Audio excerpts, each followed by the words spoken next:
हजारों परिवार उजड़ गए। तब दो चार मिट्टी लाने वाले खड़े हो जाते कि गोली हमें पहले चलेगी, कुठारी बंधुओं को कैसे तुम मारोगे, हमारी लाश पे मस्जिद बनेगी।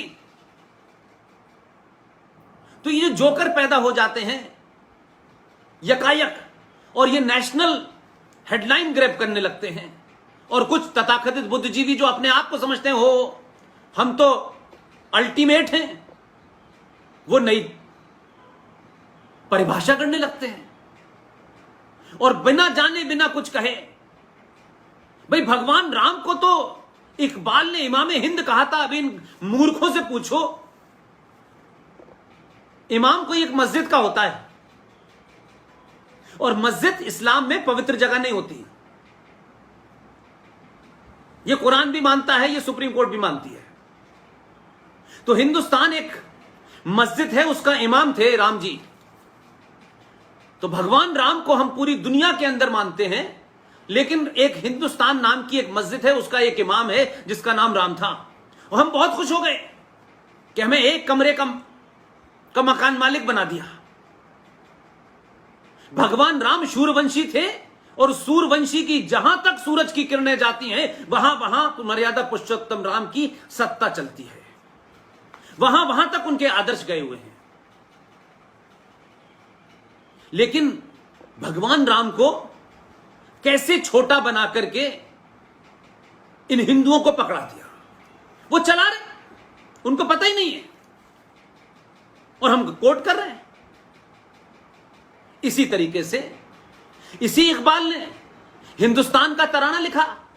हम हर बार कहते थे देखिए साहब बड़े सेकुलर लोग, हम आज तक समझ ही नहीं पाए इस समाज को, इस सनातन को अपने शत्रु बोध का पता ही नहीं है।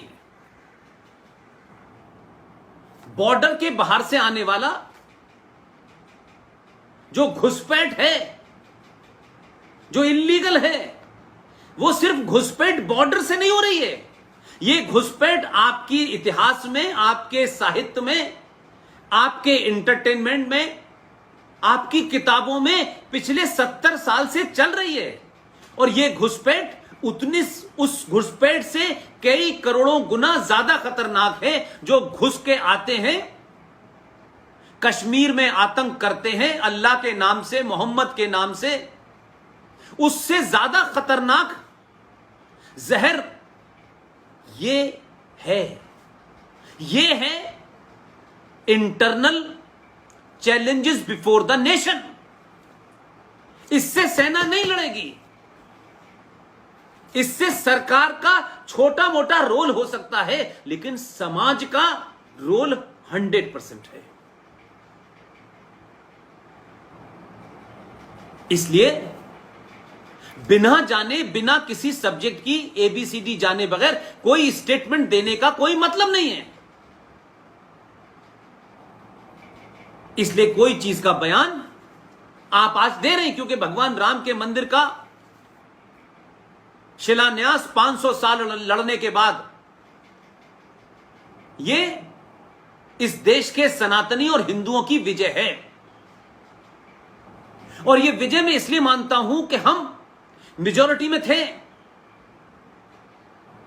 क्योंकि दुनिया में इतिहास उन्हीं का लिखा जाता है जो जीते हुए होते हैं, भले ही वो बलात्कारी हो, प्लंडर हो, लुटेरे हो, उन्हीं का लिखा जाता है। जो आदर्श पे रहते हैं उनका इतिहास में जिक्र नहीं होता। यह एक सच्चाई है। आप आदर्शवादी हैं तो आप अपने लिए हैं। इसलिए मैंने कहा कि जो कुछ भी हुआ है यह एक तरीके से एक्सटेंशन है। यह चुनौती स्कूल में, कॉलेज में, विश्वविद्यालय में, यह सब जगह आपको फेस करनी है और सड़क चलते चलते लड़ना है इसके लिए। इसलिए पहला कदम या पहली सीढ़ी ये जो आंतरिक चुनौतियां हैं, क्योंकि जब कोई घटना घट जाती है तो हम फिर शुरू करते हैं। सुशांत सिंह राजपूत की किस तरीके से मृत्यु हुई है, कैसे उसको मारा गया है, ये 2020 में डिबेट हो रही है। क्योंकि हम किसी घटना मात्र से उत्तेजित होते हैं, उत्तेजना में कुछ प्रतिक्रियाएं देते हैं और फिर जिंदगी उसी तरीके से चलती रहती है। जो समाज किसी घटना पे प्रतिक्रिया देके सो जाता है, उसके साथ फिर वही होता है। और कुछ समाज ऐसे हैं कि अगर एक घटना घटी तो उस पर ऐसी प्रतिक्रिया देते हैं कि पूरी दुनिया में कोई आदमी दोबारा उस किस्म की घटना को अंजाम देने से उसकी रूह कांपने लगती है। वो ख्वाबों में नहीं सोचता है कि मुझे ये दोबारा करना है। तो एक जागृत समाज और जिंदा कौमें घटनाओं पे प्रतिक्रिया देके आगे नहीं बढ़ती, सब कुछ रोक देती हैं उस घटना की तह तक जानने के लिए। और जब तक उस घटना की तह में जान करके जो भी उसमें शामिल है, जब तक उनको सजा नहीं दे पाती, चौराहे चौराहे पे नहीं दे पाती, ऐसे लोगों के लिए आप कितनी भी बातें कर लीजिए, आप फिर इन घटनाओं को रोक नहीं सकते। इसलिए अगर संजय दत्त नाम के एक एक्टर की बायोपिक जो बनी थी, इसलिए मैंने कहा कि आपका एजेंडा नहीं है, आपके बड़ों का एजेंडा नहीं है, हम सबका एजेंडा है जल्दी से मार्कशीट लें, नौकरी करें और किस्सा खत्म। ये जो झूठ चल रहा है, ये झूठ चलने दें। इससे लड़ने के लिए कुछ लोग आते रहेंगे, हमारी जिम्मेदारी नहीं है। लेकिन हम सब ये मानते हैं, जो इस वक्त पूरे देश में बोल रहे हैं, कि ना तो पुलिस, न जुडिशरी, न सत्ता, न व्यवस्था, इन सब की मजबूरियां हैं। ये सब किसी ना किसी कानून से, किसी न किसी किताब से, कुछ संविधान से बंधे हुए हैं, कुछ आईपीसी से बंधे हुए हैं, किसी ने शपथ ले रखी। इसलिए इनकी भूमिका है, लेकिन बहुत थोड़ी है। सबसे ज्यादा भूमिका हमारी और आपकी है, जो किसी किस्म के बंधन में नहीं बंधा है और सच कहने के लिए वो बंधन उसे रोकता नहीं है। और उस बोलने से आपका कोई प्रमोशन, आपकी कोई सरकार, आपकी कोई पार्टी, आपका कोई संगठन आपको निकाल नहीं सकता।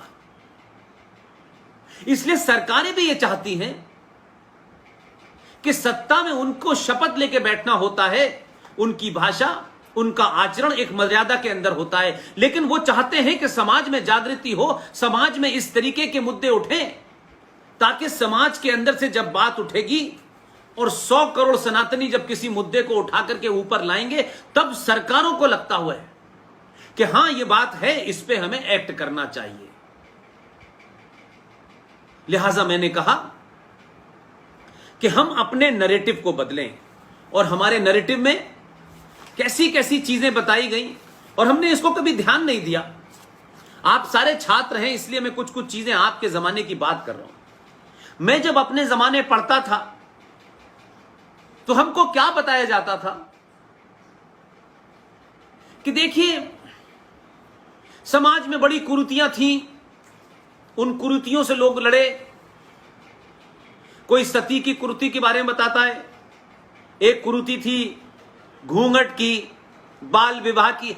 ये ऐसे बताई जाती थी, आधुनिक भारत की बात कर रहा हूं मैं।